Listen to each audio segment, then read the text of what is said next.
क्या बच्चों को मारना सही है? क्या उनकी पिटाई करना जायज़ है? क्या मनोविज्ञान कहता है? क्या मनोविज्ञान के अनुसार हमें बच्चों पर हाथ उठाना चाहिए? क्या आपका बच्चा बार-बार गलती करता है और गलती जब वो करता है गुस्से में आपका हाथ उस पर उठ जाता है और फिर बाद में पछतावा भी होता है? अगर आपके साथ भी ऐसा होता है तो आप अकेले ऐसे नहीं हैं। मोस्टली ज़्यादातर पेरेंट्स के साथ ऐसा ही होता है। वो पहले बच्चों को गुस्से में मार देते हैं, पिटाई कर देते हैं, डांट देते हैं और फिर बाद में खुद भी बच्चों के साथ रोने लग जाते हैं। तो आपके साथ भी ऐसा होता है तो ये वीडियो ज़रूर देखिए और इसमें हम जानेंगे कि बच्चे को आप मारें या डांटें या फिर नहीं मारें, कौन सा तरीका आपके लिए बेस्ट हो सकता है और अगर आपको गुस्सा आता है तो कैसे आपको भी उसे कंट्रोल करना पड़ेगा। तो चलिए सबसे पहले तो हम ये जानेंगे कि मारने के प्रभाव क्या हो सकते हैं। क्या मारने से बच्चा आपका सुधर सकता है या फिर और ज़्यादा बिगड़ सकता है। तो देखिए, सबसे पहले तो हम देखेंगे कि एक बात आप समझ लीजिए, कभी अगर किसी भी बच्चे को अगर मारा पीटा जाता है तो हो सकता है कि वो डर की वजह से कुछ दिन के लिए वो गलती ना करे, कुछ दिन के लिए या फिर कुछ समय के लिए वो गलती ना करे, केवल डर की वजह से। लेकिन इसका अर्थ ये नहीं है कि बच्चा सारी बातें समझ गया है, बच्चा अब गलती करेगा ही नहीं। अगर ऐसा होता तो फिर बच्चों को बार बार मारने की ज़रूरत क्यों पड़ती। बहुत सारे पेरेंट्स ऐसे होते हैं जो लगभग लगभग प्रतिदिन अपने बच्चे की पिटाई कर देते हैं किसी ना किसी बात को लेकर। अगर बच्चे पिटाई से सुधर जाते तो फिर उन्हें डेली पिटाई की क्या ज़रूरत पड़ती। क्या उनको लगता नहीं है, जब मारते हो तो लगता नहीं है अगर हमें कोई एक भी चांटा मारे तो हम मतलब आप समझ सकते हैं कि क्या उसका प्रभाव पड़ेगा। लेकिन बच्चों को तो आप कितना भी मार लो फिर वो वैसे के वैसे क्यों हो जाते हैं। देखिए, बच्चा मारने से कभी नहीं समझ सकता। बच्चा मारने से उसको ये नहीं समझ में आता कि मारा क्यों गया है मुझे, क्या मारना सही है। मारने से कई बार ऐसा होता है, बहुत सारे बच्चे तो ऐसे होते हैं कि जब आप उनकी पिटाई करते हैं तो कुछ समय के लिए वो आपसे बात तक करना छोड़ देते हैं। और बहुत सारे बच्चे ऐसे होते हैं जो डर की वजह से चुप हो जाते हैं, या बहुत सारे बच्चे तो गुस्से में आक्रामक व्यवहार कहीं ना कहीं करने लगते हैं। ठीक है, आक्रामक व्यवहार करने लगते हैं जो कि बहुत ही गलत होता है। ठीक है, तो ऐसा ना करें कि आप बच्चे को मारे पीटें, क्योंकि मारने से बच्चा कहीं ना कहीं बिगड़ता है, सुधरता कभी नहीं है ना। और तीसरा इसका असर सबसे बड़ा ये भी पड़ सकता है कि बार बार मारने से आपके और आपके बच्चे के जो रिश्ते होते हैं ना, रिश्ता कहीं ना कहीं खराब हो सकता है। भले ही वो आपसे छोटा है लेकिन आगे जाके वो आपको जवाब देगा और आगे जाके ये शिकायत करेगा कि आपने हमें मारा था, डांटा था, आपने हमें बहुत मारा था। और जगह जगह मतलब कहीं ना कहीं वो उसके मन में ये मतलब कड़वाहट बढ़ जाएगी आपके लिए कि हमारे माँ बाप तो हमारी सुनते ही नहीं हैं, जब उनसे कुछ कहने जाओ तो मारते हैं या फिर डांटते हैं। तो ऐसी गलती आप ना करें। मनोविज्ञान भी यही कहता है कि आप बच्चों को मारने की बजाय उन्हें प्यार से समझाएं, कुछ नियम बना करके समझाएं। इसके बहुत सारे तरीके हो सकते हैं। तो चलिए जानते हैं आपको अनुशासन में बच्चे को कैसे रखना चाहिए। सबसे पहला तो एक चीज़ ज़रूरी होती है। देखिए, आप बच्चे के साथ बच्चा सबसे ज़्यादा गलती वही करता है या बच्चे को गुस्सा उसी को आता है जो अपने माँ बाप को गुस्से में देखता है, जो अपने माँ बाप को तनाव में देखता है, जिसके माँ बाप उसके साथ समय नहीं बिताते हैं। क्योंकि बच्चा कहीं ना कहीं भावनात्मक रूप से कमज़ोर हो जाता है ऐसा बालक, और वो कहीं ना कहीं आक्रामक व्यवहार करने लगता है, गलतियाँ बार बार करता रहता है क्योंकि उसे खुद को कंट्रोल करना आता ही नहीं है। तो अगर आपका बहुत सारे पेरेंट्स ऐसे होते हैं, कहते हैं कि हम तो बच्चे के साथ बहुत प्यार से रहते हैं। आप बच्चे के साथ तो प्यार से रहते हैं, लेकिन ये भी सोचने की बात है, क्या आप दूसरे लोगों के साथ, परिवार के दूसरे सदस्यों के साथ, पड़ोसियों के साथ, अपने रिश्तेदारों के साथ किस तरह का व्यवहार करते हैं।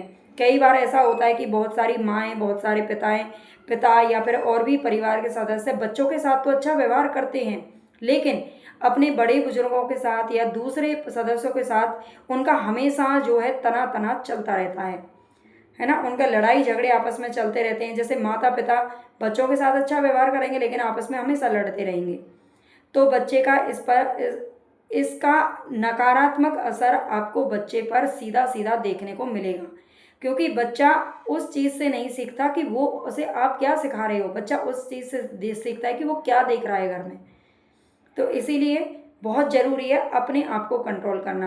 अगर आप अपने आप को कंट्रोल करेंगे, आप खुद आदर्श बनेंगे, आप खुद अच्छा व्यवहार करेंगे, तो फिर आपको कुछ सिखाने की ज़रूरत ही नहीं पड़ेगी बच्चों को।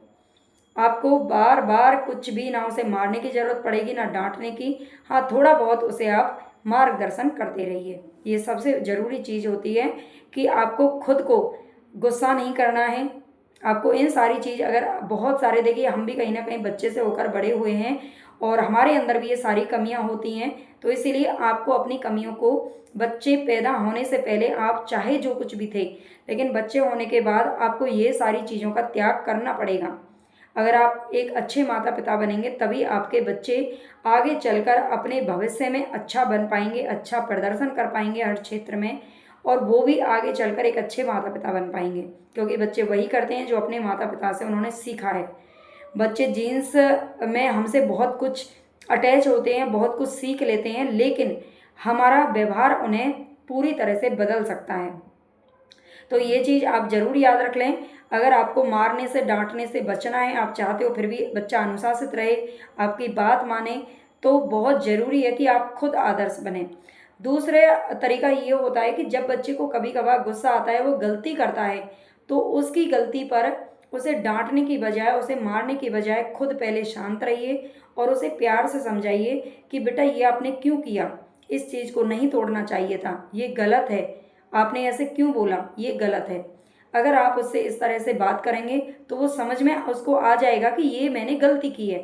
मारने से नहीं समझ में आएगा। आप उसको एक बार मारो, फिर दोबारा वही गलती करेगा, 2 बार मारो, 3 बार मारो, बच्चा जिद्दी होता चला जाएगा और आपसे कहीं ना कहीं दूर होता चला जाएगा। अगर आप चाहते हो आपके बच्चे आपके ही बनकर रहें, तो आपको खुद को कंट्रोल करना आना चाहिए। ये बहुत ज़रूरी बात चीज़ होती है। तो खुद अनुशासित रहिए और बच्चे को भी अनुशासित रखने के लिए शांत होकर के उसकी बातों का जवाब दीजिए। दूसरा बात होती है, दूसरी ये सबसे महत्वपूर्ण चीज़ होती है बच्चे के साथ समय बिताना। ये बहुत ज़रूरी है। बच्चा आपका जिद्दी है, कहना नहीं मानता है, बार बार गलतियां करता है, डरपोक हो गया है, आक्रामक हो गया है, तो उसके साथ समय बिताइए और उसकी हर बात को ध्यान से सुनिए और समझने की कोशिश कीजिए कि बच्चा आखिर ऐसा कर क्यों रहा है। उसकी संगत पर भी नज़रअंदाज, उसकी संगत को लेकर भी कभी नज़रअंदाज मत होइए। आप देखिए कि बच्चा जिनके साथ रह रहा है, बच्चा जिनके साथ स्कूल जा रहा है, स्कूल में किसके साथ रहता है, उसकी संगत क्या है, ये भी देखना बहुत ज़रूरी है। ये एक माँ बाप का फ़र्ज होता है कि वो अपने बच्चे की हर एक्टिविटी पर नज़र रखें। हाँ, हर वक्त उसे रोके टोके नहीं, बल्कि समझाएं, लेकिन नज़र ज़रूर रखनी चाहिए। आपका बच्चा टीन एज में है, या चाहे छोटा है चाहे बड़ा है, लेकिन उसकी संगत पर जरूर नज़र रखिए, क्योंकि कहते हैं ना, जैसी संगत वैसी ही पंगत, यानी कि संगत का असर भी बहुत ज़्यादा पड़ता है। कई बार तो परिवार से बच्चा ना सीख करके पड़ोसियों से बहुत कुछ चीज़ें ग्रहण कर लेता है। तो ये बहुत ज़रूरी है कि आप उसकी संगत पर भी नज़र रखें। इससे आपको पता चलता रहेगा कि बच्चा आपका कहाँ गलती कर रहा है और उसे किस किस चीज़ को किस दिशा में समझाने की ज़रूरत है। तो ये भी बहुत अच्छी बात होती है। और चौथी जो सबसे महत्वपूर्ण बात है, अगर बच्चा आपका अच्छा व्यवहार कर रहा है, गलतियां करने से वो तभी तो बचेगा। जब कोई अच्छा व्यवहार करेगा तो आप उसकी सराहना करिए, उसकी प्रशंसा कीजिए, उसकी तारीफ कीजिए, है ना। और तारीफ इतना नहीं है कि आप बढ़ा चढ़ा करके तारीफ करें, लेकिन जो उसने किया उसको हल्का सा पुश कीजिए, उसे बताइए कि बेटा ये अपने आज बहुत अच्छा किया आपने, मतलब इस तरह से ये काम कर दिया आपने, खुद से अपने खिलौने उठा कर रख दिए, या फिर जब छोटा बच्चा होता है तब भी आप उसकी तारीफ कीजिए। फिर देखना बच्चे में वो, मतलब हौसला बन जाएगा कि वो आगे अच्छे काम ही करने लगेगा। ठीक है। तो अगर आप अपने बच्चे को एक बेहतर नागरिक बनाना चाहते हैं, एक अच्छा आज्ञाकारी बच्चा बनाना चाहते हैं, आप चाहते हैं कि वो बिल्कुल एकदम परफेक्ट बने, तो परफेक्ट, ये कहते हैं ना कि कोई भी परफेक्ट नहीं होता। हाँ, हो सकता है कोई भी परफेक्ट नहीं होता है, हम सबके अंदर कहीं ना कुछ कमी रह जाती है, लेकिन फिर भी अगर आप शुरू से ही बच्चे को कंट्रोल रखेंगे, बच्चे को संगत पर नज़र रखेंगे, उसके अच्छे व्यवहार की प्रशंसा करते रहेंगे, गलत व्यवहार किया है तो उसको उसके लिए तुरंत समझाइए, उसको बताइए कि ये गलत है। अगर उसने कोई गलती बार बार दोहराता है तो उसको ऐसी सज़ा का प्रावधान कीजिए। मान लीजिए वो बार बार एक ही चीज़ को बार बार फेंक रहा है, मान लीजिए स्कूल से आया है, उसने बैग कहीं रख दिया, ये कहीं रख दिया, वो कहीं रख दिया, तो उसकी एक दो चीज़ों को छिपा दीजिए और फिर बताइए मत। कहिए कि मुझे नहीं पता बेटा, आपने ही तो ये किया है, आपने अपना सामान अच्छे से नहीं रखा इसलिए चीज़ें मिल नहीं रही हैं, है ना। तो इस तरह से आप उसको थोड़ा सा काबू में कर सकते हैं। ठीक है, तो आपको ये वीडियो जानकारी अच्छी लगी हो तो चैनल को सब्सक्राइब जरूर कर लेना, लाइक कर देना। इसी तरह से हम बच्चों के बेहतर परवरिश से संबंधित टॉपिक पर चर्चा करते रहेंगे। कमेंट करके बताइए आपको, आप किस चीज़ को लेकर परेशान रहते हैं अपने बच्चों की वजह से, या फिर आप गर्भवती महिला हैं तो भी बताइए, आप बच्चे प्लान कर रहे हैं तो भी आप इस चैनल से ज़रूर जुड़िए। शुरू से लेकर लास्ट तक हम आपको बच्चों के लिए जानकारी देते रहेंगे।